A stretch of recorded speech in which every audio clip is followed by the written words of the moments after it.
दोस्तों, आपका स्वागत है अपने एग्जाम बूस्टर चैनल पर। दोस्तों, आपको बता दें कि आज हम एक सीडीपी का मैराथन क्लास के बारे में बात करेंगे, जो कि उसमें हम माइक्रो टीचिंग और जेंडर और मोटिवेशन, इमोशनल और समावेशी शिक्षा के बारे में बात करने वाले हैं। ठीक है, तो एक छोटा सा प्रयास है हमारी तरफ से जो कि किया गया है, जो कि सीडीपी में कम से कम 10 या 15 नंबर सीटेड में लाने के लिए प्रयास किया गया है। तो चलिए अब हम सीधे उसी के टॉपिक पर, जो टॉपिक हम लाए हैं उसी टॉपिक पर हम बात करते हैं। जैसे कि मान लीजिए हमने जो है लाया है आपका माइक्रो टीचिंग। क्या लाया है? Micro teaching. अच्छा, ये क्या होता है? तो आपको बता दें कि माइक्रो टीचिंग जो होता है यह एक टीचिंग की एक छोटा रूप है। ठीक है, टीचिंग का एक छोटा रूप है, जो कि ये कहाँ से हुआ, उत्पत्ति इसकी हुई है। तो ये स्टैनफोर्ड यूनिवर्सिटी जो कि आपका यूएसए में है, और जो है 1960 में ये जो है टीचिंग जो है डेवलप हुई। ठीक है, सबसे पहले अगर हम बात करेंगे कि किसने इसको टीचिंग को बताया, माइक्रो टीचिंग को बताया, तो डब्ल्यू एलन ने जो है सूक्ष्म टीचिंग के बारे में बताया। अच्छा, कुछ देख लेते हैं इसका इतिहास के क्रम देख लेते हैं कुछ क्या होता है इसमें क्या होता है कि क्लास का अगर साइज़ देखें तो 5 से 10 बच्चे होते हैं। ये क्लास का आपका साइज है। टाइम ड्यूरेशन की अगर बात करेंगे तो ये लमसम 6 मिनट का होगा। ठीक है, और अगर ऑल टाइम की बात करें तो कुल टोटल जो है ये 36 मिनट का होता है। कितने मिनट का होता है आपका? 36 मिनट का होता है। तो ये जो है हमारा सूक्ष्म टीचिंग का जो है ये आपका रूप है। ठीक है, तो भारत में अगर सूक्ष्म शिक्षण के बारे में बात करेंगे कि शुरुआत किसने की, तो डी तिवारी ने। किसने की? डी तिवारी ने 1967 में। ठीक है, जो कि इलाहाबाद में की थी। ठीक है, तो ये जो है आपका माइक्रो टीचिंग का जो है प्लान है। तो अब हम बात करेंगे माइक्रो टीचिंग के प्लानिंग के बारे में कि कैसे प्लान किया जाता है और उसका प्रतिरूप क्या है। ठीक, तो अगर माइक्रो टीचिंग हम करते हैं तो पहले क्या करते हैं, अगर किसी भी कॉलेज में या क्लास में जाते हैं तो पहले अगर टीचिंग करने जाते हैं तो क्या होता है कि पहले हम प्लान करते हैं। क्या करते हैं? प्लान करते हैं। फिर उसके बाद उस प्लान के साथ हम टीचिंग करते हैं। अगर उस टीचिंग में किसी ने फीडबैक लिया तो उसमें क्या होता है आपका कि जो त्रुटि रह जाती है, फिर उसके बाद हम क्या करते हैं? रीप्लानिंग करते हैं। क्या करते हैं? रीप्लानिंग करते हैं। अच्छा, आपको फीडबैक बता दें कि किस प्रकार का होता है। अगर कोई टीचर जो है क्लास में पढ़ा रहा है, मान लीजिए कोई टीचर क्लास में पढ़ा रहा है, तो जो बीच बीच में क्वेश्चन पूछे जाते हैं, जो बीच बीच में क्वेश्चन पुटअप होते हैं, तो उसी को हम कहते हैं फीडबैक। अगर उसमें कोई प्रकार की त्रुटि होती है तो उसमें जो है फिर से रीप्लानिंग है, जो टीचिंग करने का तरीका है, मेथड है, तो वो क्या करता है? रीप्लानिंग करता है। ठीक है, फिर उसके बाद जो है फिर से वो टीचिंग करता है, और फिर जो है टीच करने के बाद फिर री फीडबैक देता है। तो इसी तरह यह प्रक्रिया जो है पूरी जो है माइक्रो टीचिंग की प्रक्रिया चलती रहती है। ठीक है, अगर हम टोटल स्टेप की बात करते हैं इसमें, तो टोटल स्टेप जो होते हैं आपके 6 होते हैं। कितने होते हैं? आपका टोटल स्टेप 6 होते हैं। अच्छा, अब देख लें कि कुछ जो यहाँ तक तो आपका इंग्लिश में क्रम था, अब थोड़ा झांक लेते हैं हिंदी की तरफ, क्योंकि पिछली बार जो है ये टेट में बहुत ही हिंदी में पूछा गया था कि पुनः योजना ये किसका क्रम है, मतलब किस उसका क्रम है। तो अगर हम बात करेंगे कि पहले क्या करेंगे कि पाठ्य योजना बनाएंगे, यानी पढ़ाने के तरीके से पहले पाठ्य योजना बनाएंगे, फिर उसके बाद शिक्षण करेंगे। अगर शिक्षण में जो फीडबैक होता है, अगर वो फीडबैक देंगे, अगर उसमें कुछ त्रुटि होती है तो फिर से पुनः योजना बनाकर, यानी पुनः प्लानिंग करके, रीप्लानिंग करके पुनः शिक्षण करते हैं। ठीक है, और फिर जो है अच्छे से फीडबैक देते हैं। तो यहाँ पर दोस्तों आपको समझ में आया होगा कि माइक्रो टीचिंग क्या होता है, माइक्रो टीचिंग का साइज क्या होता है, और माइक्रो टीचिंग का टाइम ड्यूरेशन क्या होता है, और टोटल जो है कितने स्टेप का होता है और कितने मिनट का होता है। तो टोटल अगर बात करेंगे कितने मिनट का होता है तो 36 मिनट का होता है, और स्टेप की बात करते हैं तो 6 स्टेप का होता है। ठीक है, अब यहाँ पे जो है बात करेंगे जेंडर के बारे में। क्या बात करेंगे? जेंडर के बारे में। तो जेंडर के बारे में अगर हम बात करें तो जेंडर को हिंदी में कहते हैं लिंग, लेकिन यहाँ पर जो है ये हिंदी में लिखा रहेगा आपका जेंडर। तो दोस्तों आपको बता दें कि जेंडर एक ऐसी प्रक्रिया है जिसके अंतर्गत इसमें क्या होता है कि स्त्रियों को और मनुष्यों को यह जो है पक्षपात बताया गया है, यानी उसके स्त्रियों और मनुष्यों के तरीके को बताया गया है। ठीक है, तो यहाँ पर अगर हम बात करें जेंडर के बारे में तो इसमें दो होते हैं, एक तो होता है सेक्स और एक होता है जेंडर दोस्तों। लेकिन आपको बता दें कि जो हिंदी में रहता है वो आपका जेंडर ही लिखा रहेगा, लेकिन आपको बता दें कि कहीं कहीं पर क्या होता है कि जब अगर इंग्लिश में कहीं पर शब्द जो है बहुत सरल लिखा होता है और हिंदी में कठिन लिखा होता है, तो इसलिए आपसे विनम्र निवेदन है कि दोस्तों आप जब भी क्वेश्चन करिए तो थोड़ा CDP के पोर्शन में जो है इंग्लिश में जो है झाँक कर देख लीजिएगा। ठीक है, ताकि जो है आपको दिक्कत ना हो। अगर हम वहाँ पे अगर क्योंकि हिंदी में तो हमेशा जेंडर दिया रहेगा, लेकिन जब हम इंग्लिश में देखेंगे तो वो आपका अलग ही दिया रहेगा। तो अगर कहीं पर आपका सेक्स दिया है यानी क्वेश्चन में सेक्स दिया है तो वहाँ पे आपका जो है उत्तर जो होगा बायोलॉजिकल होगा, यानी जैविक प्रक्रिया होगी। क्या होगी? जैविक क्रिया होगी। क्या होगी? जैविक क्रिया। ठीक है, अगर कहीं पर दिया रहेगा जेंडर तो वहाँ पे आपका होगा सोशल कंस्ट्रक्ट, यानी आपका सामाजिक संरचना होगा। ठीक है दोस्तों, तो अगर आपका सेक्स दिया रहेगा तो आपको बायोलॉजिकल होगा, बायोलॉजिकल पर टिक करिएगा, यानी कि वो क्वेश्चन सही है। अगर आप जेंडर होगा तो आपका सोशल कंस्ट्रक्ट यानी सामाजिक संरचना पर टिक करिएगा दोस्तों।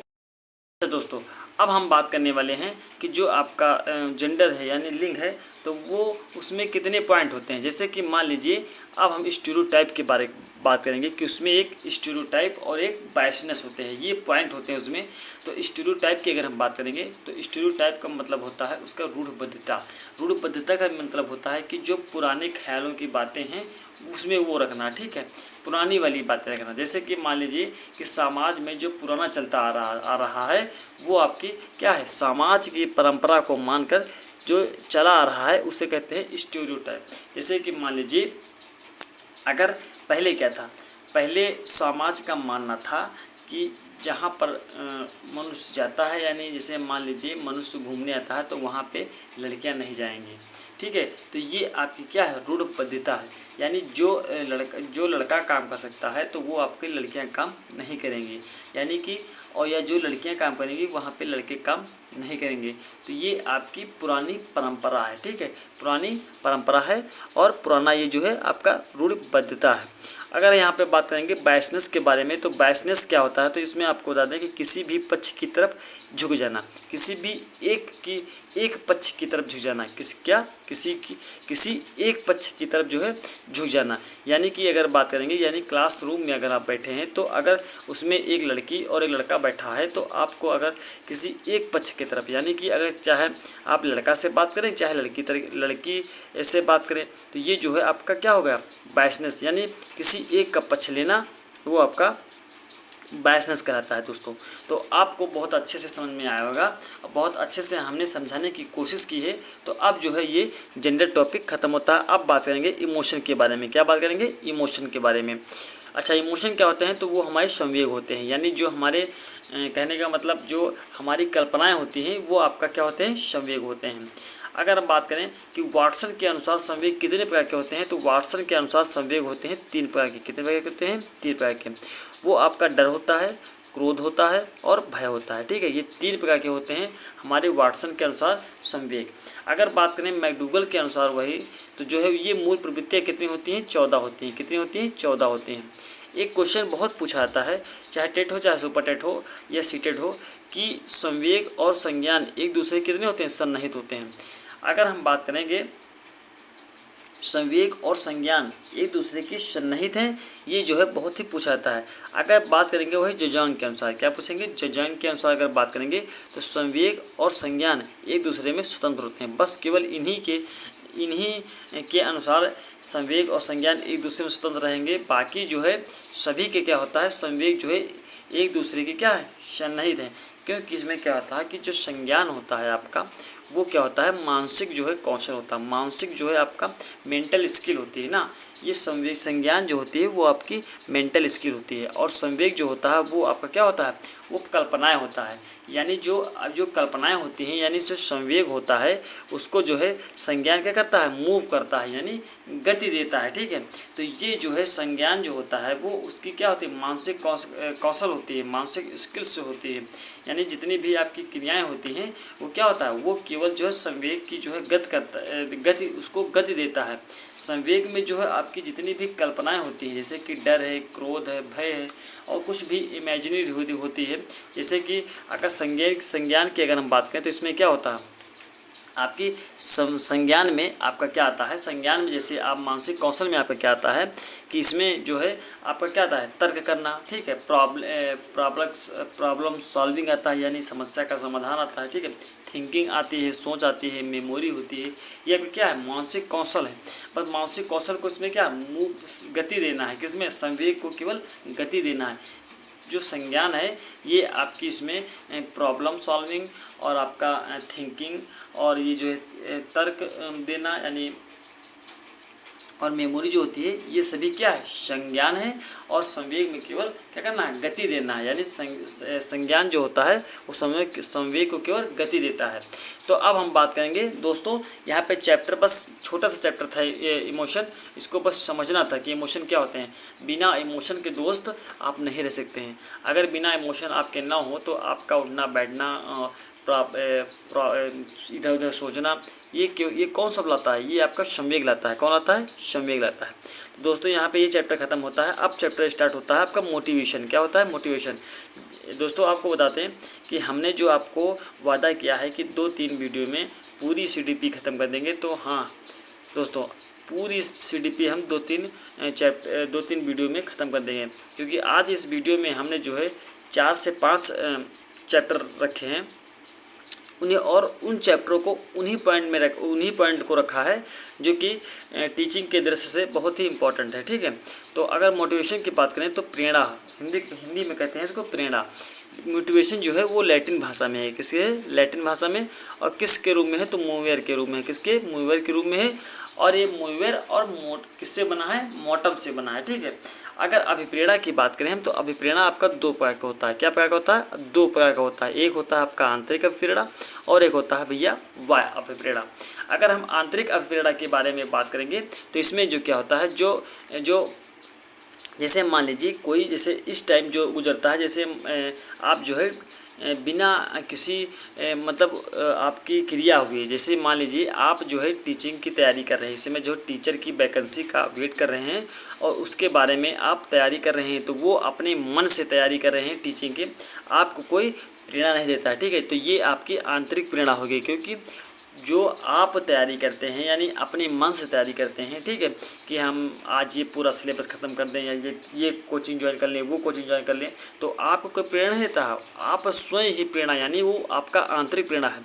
अच्छा, बाह्य प्रेरणा क्या होता है, बाह्य प्रेरणा ऐसा होता है, जैसे मान लीजिए आपके मन से कोई काम नहीं होता। जैसे मान लीजिए आप जैसे कोई भी काम कर रहे हैं तो आपको क्या करें, आपको पुरस्कार दिया जाए, उस काम के लिए पुरस्कार दिया जाए और आपका दंड दिया जाए, ये यानी कि किसी बात को कहकर जो है वो आपको काम कराया जाए, तो वो क्या है, बाह्य प्रेरणा है, ठीक है, बाह्य अभिप्रेरणा है।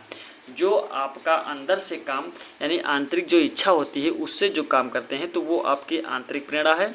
और अगर किसी के द्वारा करवाया जा रहा काम है, चाहे वो पुरस्कार हो, चाहे दंड या प्रोत्साहन होकर करवाया जाए, तो वो आपकी बाह्य अभिप्रेरणा है, ठीक है दोस्तों। अब हम बात करने वाले हैं कि कुछ अभिप्रेरणा के सिद्धांत हैं। तो अभिप्रेरणा के सिद्धांत के बारे में अगर बात करें तो पहला सिद्धांत जो है वो मैस्लो के आवश्यकता का सिद्धांत है, ठीक है। अब्राहम मैस्लो के पदानुक्रम का सिद्धांत है, ठीक है, जो कि आपका 1968 से लेकर 1970 के बीच में आया था। इसमें दोस्तों आपको बता दें कि 5 स्टेप हैं जो अब्राहम मैस्लो ने दिए अपने अभिप्रेरणा में। जो सिद्धांत जो दिया था उसमें कितने स्टेप हैं, उसमें आपका 5 स्टेप हैं। जैसे बात करते हैं कि फर्स्ट अगर स्टेप की बात करते हैं तो उसमें दैहिक आवश्यकताएं, यानी जो इसमें आपका सिद्धांत है तो इसमें क्या होते हैं, दैहिक आवश्यकताएं मतलब क्या होती हैं, अपनी शारीरिक आवश्यकताएं जितनी भी हमें आवश्यकताएं होती हैं स्टार्टिंग से, तो वो सब आपकी फर्स्ट अवस्था में आती हैं। शारीरिक आवश्यकताएं यानी दैहिक आवश्यकताएं क्या होती हैं कि जैसे मान लीजिए भूख, प्यास, सोना और सेक्स, ये सब क्या है, ये मेरी आपकी शारीरिक संरचना है। इसके बिना जो है शरीर की आवश्यकताएं नहीं पूरी होंगी। ठीक है, आपका शरीर जो है स्वस्थ नहीं रहेगा। अगर भूख लगी, प्यास लगी, सोना, सेक्स, ये सब जो है अगर समय से नहीं हुआ तो ये जो है आपके शरीर में जो है त्रुटि होगी। ठीक है, तो ये हमारी क्या हुई, फर्स्ट स्टेप है और जो है दैहिक आवश्यकताएं यानी शारीरिक आवश्यकताएं हैं। अच्छा, अब बात करते हैं सेकंड अवस्था की, इसकी सुरक्षा मांग। जब हमारी शारीरिक अवस्थाएं पूर्ण हो गई तो अब क्या हमको चाहिए, सुरक्षा चाहिए भाई।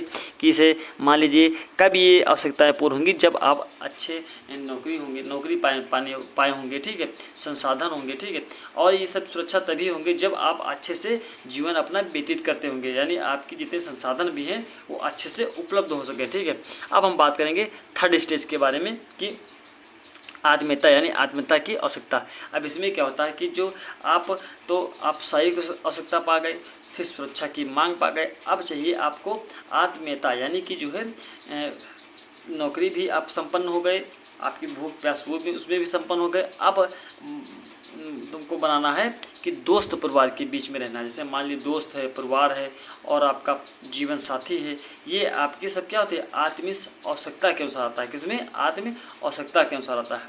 अब बात करते हैं 4 स्टेप आत्मसम्मान। जैसे मान लीजिए आप माने आपके पास सारी सुविधाएं उपलब्ध हैं। ठीक है, आप अच्छे घर से बिलोंग करते हैं और अच्छे से पढ़े लिखे हैं, तो आप जब आपकी शादी तय होगी तो क्या होगा, बहुत सारे लोग क्या करते हैं कि इसमें जो है दान दहेज मांगते हैं, दहेज बहुत मांगते हैं, दहेज के ऊपर डिपेंड रहते हैं। तो अगर आपका सारी व्यवस्थाएं उपलब्ध हैं तो आप कहेंगे कि हमको दहेज नहीं चाहिए। ठीक है, तो वो आपका आत्मसम्मान है। क्या है, आत्मसम्मान है। अच्छा, ये 5वां स्टेप देख लीजिए, आत्मसिद्धि। आत्मसिद्धि इसमें क्या होता है, जब आपको सारी व्यवस्थाएं जो है सारा चीज़ सब उपलब्ध है तो आप क्या करेंगे, केवल अपने ही परिवार पर नहीं, अपने देश के हित कुछ काम, अच्छा काम करेंगे। जैसे कि मान लीजिए चंद्रशेखर आज़ाद जो है वो अपने क्या किया, वो अपने देश के प्रति जो है आज़ाद हो गया, तो वो जो क्या करेंगे, आप देश के प्रति यानी अपना भी सम्मान करेंगे और कुछ देश के प्रति जो है उसके हित के बारे में बात करेंगे। ठीक है, देश के बारे में बात करेंगे। अब एक सिद्धांत दिया है, छोटा सिद्धांत है, क्षेत्रीय सिद्धांत यानी कुर्ट लेविन। तो क्षेत्रीय सिद्धांत किसने दिया, कुर्ट लेविन ने दिया। अच्छा, इसका एक छोटा सा चक्र है। जैसे कि मान लीजिए आपका पहले आपको क्या थी, नीड थी। अगर किसी चीज़ को पाना है तो पहले प्रोत्साहन चाहिए, फिर चालक, फिर उसके बाद आवश्यकता है। ठीक है, तो पहले आपकी नीड होगी, फिर उसके बाद थोड़ा ड्राइव मिलेगा, चालक मिलेगा, फिर आपका प्रोत्साहन मिलकर फिर जो है आपकी नीड होगी। अगर देख लें यहाँ की अभिप्रेरणा जो मोटिवेशन चक्र है वो कैसा चलता है, तो आवश्यकता यानी पहले आपकी नीड होगी, फिर उसके बाद अंतर यानी ड्राइव होगी। ठीक है, फिर उसके बाद क्या होगा, उत्तेजना बढ़ेगी, तभी आपका लक्ष्य निर्देशित होगा। जब आपके अंदर उत्तेजना होगी, चाहत होगी यानी कल्पना होगी, तभी आपका लक्ष्य निश्चित होगा। और फिर उसके बाद क्या करेंगे, उपलब्धि यानी उस लक्ष्य को प्राप्त करने के लिए आपकी उपलब्धि अचीवमेंट करेंगे। ठीक है, फिर आपकी जो है उत्तेजना में कमी हो जाएगी। ठीक है, ये सब जब क्या है, ये सब आपकी जो है अभिप्रेरणा के चक्र हैं। दोस्तों, ये पूछा जाता है कि इसको क्रम लगाना आता है कि पहले क्या क्या होगा। ठीक है, यानी पहला आवश्यकता, फिर चालक और फिर प्रोत्साहन। तो दोस्तों यहाँ पे अब अभिप्रेरणा यानी मोटिवेशन जो है चैप्टर खत्म होता है। अब हम बात करने वाले हैं निदानात्मक और उपचारात्मक शिक्षण के बारे में, यानी डायग्नोस्टिक और रेमेडियल टीचिंग। क्या करते हैं, डायग्नोस्टिक और रेमेडियल टीचिंग। डायग्नोस्टिक के अगर बारे में बात करेंगे तो पहले किसी भी, इसका अर्थ होता है निदान करना, यानी डायग्नोस का मतलब होता है, निदान का अर्थ है कि कारण जानना। यानी किसी भी चीज़ का अगर हम डायग्नोस्टिक करते हैं, डायग्नोस करते हैं तो क्या होता है, उसका पहले हम कारण जानते हैं। क्या जानते हैं, कारण जानते हैं, फिर उसके बाद रेमेडियल जो है टीचिंग करते हैं। तो दोस्तों, इससे मान लीजिए कि कोई बच्चा अगर जो है आपकी क्लास में क्या है, पढ़ नहीं पा रहा है, यानी किसी कारणवश जो है वो पढ़ नहीं पा रहा है।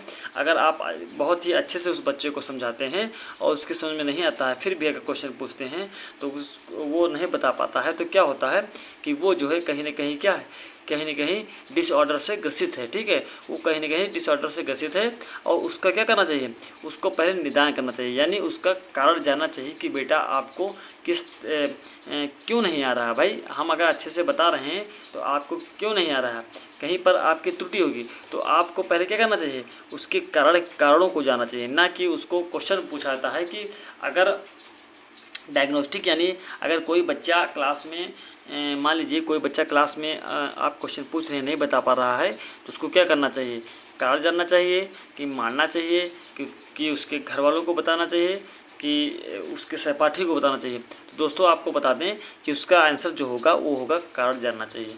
यानी अगर कोई व्यक्ति जो है किसी चीज़ में अगर वो नहीं हो पा रहा है, सक्सेस नहीं हो पा रहा है, तो क्या करें, उसका पहले कारण जानें कि किस कारण वो सक्सेस नहीं हो पा रहा है। फिर उसके बाद अगर आपसे कुछ हो सकता है तो उसका निदानात्मक यानी जो है रिमीडियल टीचिंग करें। ठीक है, रिमीडियल उपचारात्मक शिक्षण उसको दें। ठीक है, रिमीडियल टीचिंग क्या होता है कि बच्चों की कमियों का पता लगाने के बाद उसका समाधान, यानी डायग्नोस जो होगा वो क्या होगा, उसका कारण जान लिया आपने। ठीक है, अब क्या करेंगे कि उस कारण को जानकर बच्चों की कमियों का पता लगाने के बाद उसका क्या करेंगे, समाधान करेंगे। तो वो आपका डायग्नोस्टिक यानी पता लगाते हैं कारण का, और जो रिमीडियल करते हैं यानी उपचारात्मक शिक्षण करते हैं तो उसका जो है समाधान करते हैं, यानी उस कमी का जो है समाधान करते हैं। अब दोस्तों बात करेंगे समावेशी शिक्षा यानी इंक्लूसिव एजुकेशन। ठीक है, इंक्लूसिव एजुकेशन ये क्या होती है, आपको बता दें कि समावेशी शिक्षा ऐसी शिक्षा होती है जो बिना किसी भेदभाव के यानी जातिवाद के बिना जो है क्या करें, प्रत्येक वर्ग शिक्षा प्रदान करते हैं। इसमें क्या होता है समावेशी शिक्षा में कि समावेशी शिक्षा में धर्म, लिंग, जाति, दिव्यांग बच्चों के लिए एक समान शिक्षा दी जाती है। इसको यहाँ पर समावेशी शिक्षा में दोस्तों बता दें कोई भेदभाव नहीं होता है। ठीक है, इसमें कोई भेदभाव नहीं होती है, सभी को एक क्लास में बैठा के समान शिक्षा दी जाती है। एक क्वेश्चन बहुत पॉपुलर होता है कि समावेशी शिक्षा मानती है, किसको मानती है, बच्चे व्यवस्था को के अनुरूप बदलता है। तो किसके अनुरूप बदलता है, यहाँ पे व्यवस्था होगा और यहाँ पे बच्चे होगा, तो यानी पहले बच्चे को मानेगा फिर उसके बाद व्यवस्था के रूप में व्यवस्था करेगा। ठीक है, यानी पहले जो आपका बच्चे का सिस्टम देखा जाएगा कि वो कैसा है, फिर उसके बाद क्या करेगा, व्यवस्था देखेगा। ठीक है, तो ये आपका समावेशी शिक्षा का उद्देश्य है कि यानी कि सबको शिक्षा यानी सबको शिक्षा एक जैसी। ठीक है, सब शिक्षा अभियान यानी कि जो है एक जैसी शिक्षा सभी को। अब बात करेंगे हम सामाजिकरण यानी सोशलाइजेशन के बारे में। किसके बारे में बात करेंगे, सोशलाइजेशन के बारे में। इसमें क्या होता है, इसमें दो प्रकार के होते हैं, एक तो आपका होते हैं एक्टिव एजेंसी और एक होता है आपका पासिव एजेंसी। ठीक है, एक्टिव एजेंसी को कहते हैं सक्रिय एजेंसी और इसको कहते हैं निष्क्रिय एजेंसी। तो इसमें क्या होता है, सक्रिय एजेंसी में क्या होता है, डायरेक्ट होता है। क्या होता है, डायरेक्ट होता है, जो कि इसमें आपका फैमिली आता है और स्कूल आता है, इसमें डायरेक्ट यानी सक्रिय एजेंसी में। और अगर बात करते हैं इनडायरेक्ट में तो इसमें आपका मीडिया आता है, पास पड़ोस आता है और आपका पुस्तकालय आता है। ठीक है, इनडायरेक्ट में। अब इसमें क्या होता है, दो प्रकार की होती है, एक होता है प्राइमरी मीन्स यानी मुख्य, और एक होता है सेकेंडरी। इसमें क्या मतलब होता है, गौड़ होता है। तो इससे जो है क्वेश्चन बहुत निकल कर आता है कि जो है हमारी परिवार प्राइमरी एजेंसी है कि सेकेंडरी एजेंसी है। तो आपको बता दें कि फर्स्ट जो आपको वरीयता है तो वो प्राइमरी जो एजेंसी होती है वो आपकी परिवार है। क्या है, परिवार है। और सेकेंडरी अगर एजेंसी की बात करें तो वो आपका स्कूल है। क्या है, स्कूल है, मीडिया है और समूह है। दोस्तों आपको बता दें कि सेकेंडरी जो होता है यहाँ पे जो एक आता है पास पड़ोस, तो उस पास पड़ोस को सेकेंडरी में रखा जाता है और कहीं कहीं पर परिवार के साथ पास पड़ोस भी लगा होता है। तो दोस्तों आपको बता दें कि वहाँ पर जिस तरह का आपका क्वेश्चन होगा उस तरह आपका जो है वहाँ पे सही होगा। जैसे मान लीजिए पहले में आपका अगर परिवार प्लस पास पड़ोस होगा तो वहाँ पे केवल आपको परिवार देखना है कि परिवार जो है प्राइमरी एजेंसी है, बाकी जो है हम कुछ नहीं देखता है। और इसमें क्या देखना है, स्कूल देखना है, उसके बाद जो है जो भी होगा उसको आप मान लीजिएगा। ठीक है, तो जो पास पड़ोस जो है वो आपके क्वेश्चन के ऊपर डिपेंड है कि कौन से क्वेश्चन यानी प्राइमरी में आता है कि सेकेंडरी में आता है। दोस्तों यहाँ पे एक बहुत ही पॉपुलर क्वेश्चन है जो बहुत ही पूछाता है, जैसे कि मान लें कि सबसे तेज़ी समाजीकरण किस में होता है, यानी सबसे तेज़ी से समाजीकरण किस अवस्था में होता है। तो आपको बताते हैं अर्ली चाइल्डहुड में होता है। अर्ली चाइल्डहुड मतलब होता है पूर्व बाल्य अवस्था में होता है, जो कि ये 2 से 6 वर्ष तक होता है। क्या, 2 से 6 वर्ष का होता है। अगर आप बताते हैं एक क्वेश्चन और होता है कि सबसे तेज जो है क्या होता है, सबसे तेज जो है लैंग्वेज किस में होता है, लैंग्वेजीकरण किस में होता है, यानी सबसे तेज भाषा किस में सीखता है। तो वो आपका अर्ली चाइल्डहुड में सीखता है, 2 से 6 वर्ष के बीच में सीखता है। एक तो सामाजिकरण सबसे तेज होती है और एक लैंग्वेजीकरण भी सबसे तेज होती है। तो दोस्तों अगर आपको ये वीडियो अच्छी लगे तो प्लीज़ लाइक, सब्सक्राइब और शेयर करना, और प्लीज़ दोस्तों सपोर्ट करना। और दोस्तों कमेंट बॉक्स में कमेंट करें कि ये हमारा एक छोटा सा शॉर्ट नोट्स का प्रयास कैसा रहा। ठीक है दोस्तों, तो धन्यवाद।